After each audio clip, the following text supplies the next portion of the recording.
तो हेलो दोस्तों, आज हमें क्वेश्चन दिया गया है ये 18 वाला क्वेश्चन। इस क्वेश्चन में किसी समकोण त्रिभुज का एक भुजागा कर्ण का योगफल दिया हो तब सिद्ध कीजिए कि त्रिभुज का क्षेत्रफल महत्तम होगा यदि दी हुई भुजा तथा कर्ण के बीच का कोण π/3 हो। तो सर्वप्रथम हम इस क्वेश्चन में क्या करेंगे, सबसे पहले हम एक समकोण त्रिभुज का निर्माण करेंगे।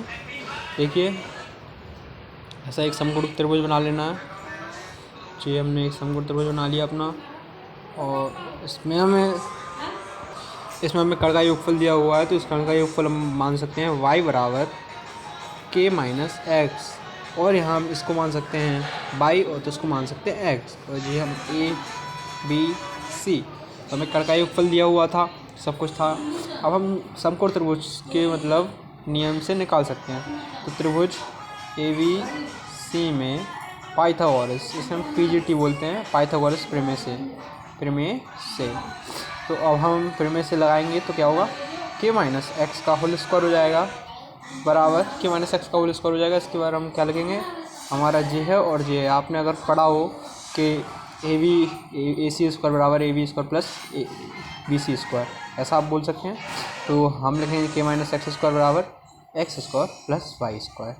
अब हम वाई स्क्वायर की वैल्यू निकालेंगे क्योंकि हमें इसकी वैल्यू चाहिए होगी।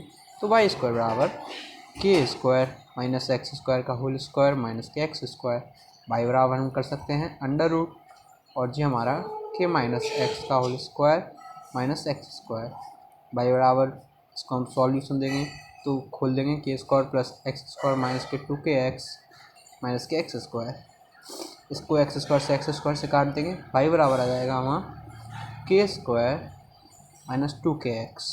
अब हम फॉर्मूला देखेंगे, हमें क्या ज्ञात करना था, यहाँ हमें आयत का क्षेत्रफल ज्ञात करना था।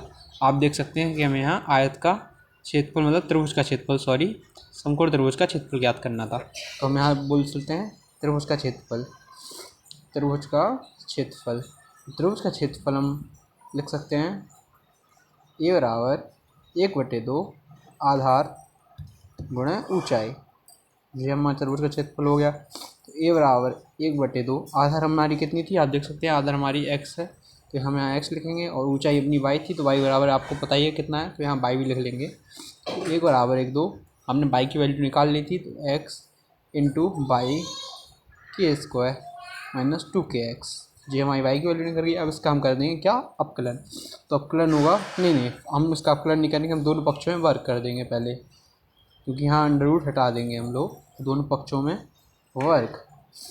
ए स्क्वायर बराबर, इसका वर्ग होगा 1/4 एक्स स्क्वायर, अंडर रूट हट जाएगा तो के स्क्वायर माइनस के 2kx। तो हमारा कुछ ऐसी वैल्यू आ रही है, हाँ, एक्स इंटू वाई। अब हम इसको ए स्क्वायर बराबर मान लेंगे जेड, तो जेड बराबर 1/4 के square x square minus 2kx cube. अब इसका अपकलन कर देंगे x के सापेक्ष, तो डी जेड अपन डी एक्स बराबर 1/4 2k square x minus 6k x square. अब हम इसको डी जेड अपन डी एक्स बराबर 0 मान लेंगे। अब यहाँ सॉल्यूशन देखते हैं हम कि यहाँ सॉल्यूशन क्या होगा। यहाँ सॉल्यूशन होगा हमारा 2k स्क्वायर एक्स बराबर 6k एक्स स्क्वायर, 0 मानने के बाद जो हमारा हो जाएगा, इसको x से x कट जाएगा, k से k कट जाएगा, तो k बराबर 3 कितना आ जाएगा, 3x आ जाएगा। k बराबर कितना आ जाएगा, 3x। देख सकते हैं आप, k से j k कट गया, x से x कट गया, और 2 3 6, तो k बराबर 3x आ जाएगा हमारा। k बराबर 3x आ गया, और हमारा x बराबर 3/k/3 आ जाएगा। अब हमें देखना है क्या, हमें अब y की वैल्यू निकालनी है, तो y बराबर अपना क्या था, अंडर रूट के स्क्वायर माइनस 2kx। अब यहाँ हम x की वैल्यू रख देंगे, तो y बराबर अंडर रूट के square minus 2k into x की वैल्यू k/3, तो y बराबर हमारा आ गया अंडर रूट के square minus 2k square upon 3, और जो हमारा ऐसा हो जाएगा।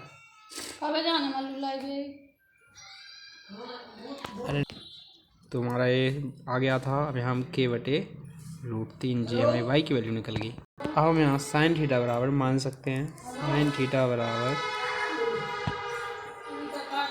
लंब बटे कर्ण होता है, तो साइन थीटा बराबर यहाँ आप देख सकते हैं कि लंब क्या है, कर्ण क्या है, हमारा y लंब है और कर्ण k माइनस एक्स है, तो यहाँ हम मान सकते हैं y upon k minus x. तो साइन थीटा बराबर y बराबर क्या क्या हो जाएगा आपका, y बराबर आपका k√3 k माइनस एक्स की वैल्यू आपको पता ही था कि हमारी k अपॉन, हमारा ये सॉल्यूशन हो गया है। हम थीटा बराबर फिर निकाल लेंगे, तो थीटा बराबर हमारा आ जाएगा π/3। जी हमारा सिद्ध है क्वेश्चन, आप देख सकते हैं कि हमने क्वेश्चन पूरा सिद्ध कर दिया है जी हमारा।